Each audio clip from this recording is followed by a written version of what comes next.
पाकिस्तान तहरीक इंसाफ के साथ तल्खियाँ कम होने से सियासी माहौल खुशगवार हो जाएगा। बैरूनी मुदाखलत उस वक्त होती है जब अमेरिका की तरफ से कोई बात पीटीआई के हक में आ जाए। मौलाना फजलुर रहमान के इस बयान से हुकूमती सफ़ों में वो तरतली इस वक्त मच चुकी है। सीनियर सहाफ़ी हामिद मीर ने निजी टीवी चैनल के प्रोग्राम में सरबराह JUIF से पूछा कि पाकिस्तान तहरीक इंसाफ का एहतजाज मुनासिब वक्त पर हो रहा है। मौलाना फजलुर रहमान ने कहा कि ये मुनासिब वक्त हरगिज़ नहीं है, जब मज़ाहमत करो तो फिर भरपूर करो। मुसलसल एहतजाज से पार्टी का तशख़्ख़ुस ख़राब हो जाता है। हमने पाकिस्तान तहरीक इंसाफ के दौरे हुकूमत में 14 मिलियन मार्च किए और पूरी दुनिया कहती थी कि ये होता है एहतजाज।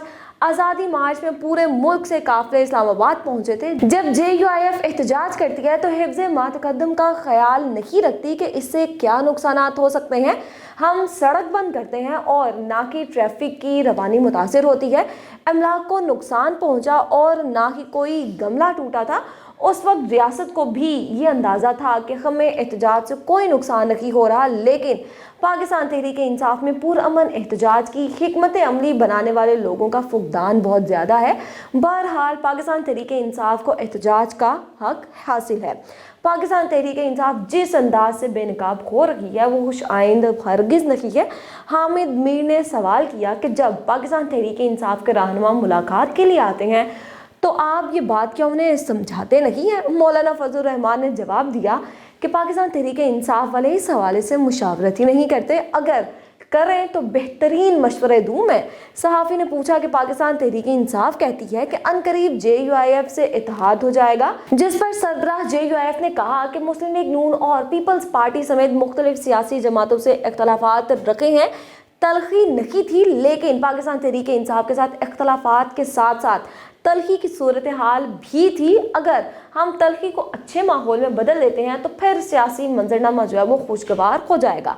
अब पाकिस्तान तहरीक इंसाफ के साथ तलखी को कम करने में रफ्ता रफ्ता कामयाब भी हो रहे हैं। उन्होंने ये चीज़ वाज़ेह कर दी कि ये तो नहीं हो सकता कि हुकूमत के अंदर रहकर हुकूमत अलग कर दें या अपोजिशन के अंदर रहकर भी अपोजिशन करें। दोनों अपोजिशन जमातों का एक दूसरे से फ़ायदा उठाना बेहतरीन सियासी अमल है। तलखियाँ कम होने से इख्तलाफात ख़त्म हरगिज़ नहीं होते, लेकिन एतदाल की सूरत हाल पैदा हो जाएगी। सीनियर सहाफ़ी ने फिर सवाल किया कि बिलावल भुट्टो भी हुकूमत से नाला हैं और आप भी हुकूमत से नाराज़ हैं, इस तरह तो हुकूमत के लिए मसाइल बढ़ जाएंगे। मौलाना फजलुर रहमान ने जवाब दिया कि माजी से अब तक एक दिन भी मुस्लिम लीग नून और पीपल्स पार्टी में हमाहंगी नहीं रही। अगर कोई कहे कि पीपल्स पार्टी हुकूमत का हिस्सा है तो वो इस बात को नहीं मानते। अब पीपल्स पार्टी हुकूमत का हिस्सा नहीं बल्कि हुकूमत का सिर्फ सहारा है। हामिद मीर के VPN को गैर शरई करार देने के सवाल पर उनका कहना था कि इस तरह के फैसले पहले भी आते रहे हैं। ये जदीद इजादात आलात पर मबनी है जिसका इन्हिसार अफराद पर है कि वो इसका इस्तेमाल किस तरह से करते हैं, मस्बत करते हैं या पर मनफी। इसमें तवाज़न हुकूमत को देखना होता है कि आलात का इस्तेमाल अच्छाई के लिए ज़्यादा इस्तेमाल हो रहा है या फिर बुराई के लिए। कभी कभी वो जदीद इजादात को हुकूमत सियासी तौर पर भी इस्तेमाल वो करती है। अगर किसी सियासी जमात को जदीद इजादात या आलात से फ़ायदा हो रहा है तो हुकूमत ये सोचती है कि इसे फ़ायदा क्यों हो रहा है। जदीद आलात के सही और गलत होने का ताल्लुक इसके इस्तेमाल पर मबनी है।